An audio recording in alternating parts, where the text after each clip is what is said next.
Around 3,200 people are diagnosed with cervical cancer in the UK each year. The current standard treatment is chemoradiotherapy, a combination of chemotherapy drugs and radiotherapy to try and cure the cancer.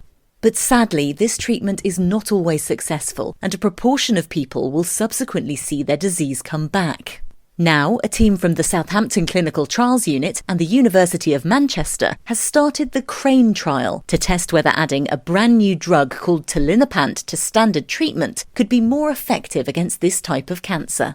One of the hallmarks of cancer cells is that they can avoid a natural process called apoptosis. This is the mechanism of programmed cell death that is part of all normal cells in the body and ensures that damaged or old cells are removed. But in cancer cells, apoptosis is switched off, meaning the cells can grow uncontrollably, causing a tumour.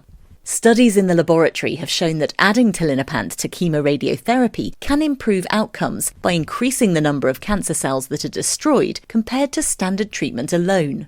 The early phase CRAIN trial will firstly assess the safety of tolinapant. It will also help researchers find a suitable dose of the new drug in combination with chemoradiotherapy and give an indication of whether it is effective against cervical cancer. 42 patients will be recruited to the trial at 6 hospitals around the UK over 2 years and monitored throughout the trial treatment. The team will use state-of-the-art statistical analysis to monitor any potential toxicities that could result from the new drug and radiotherapy combination. Patient samples such as blood and tumour biopsies, which are collected during the trial, will also be analysed to find out more about how the treatment works, for example whether a patient's genetics can affect how they respond to the drug. If this first small trial is successful, it could lead to larger trials involving more patients to further test whether adding tolinapant to standard chemoradiotherapy treatment could benefit cervical cancer patients in the future.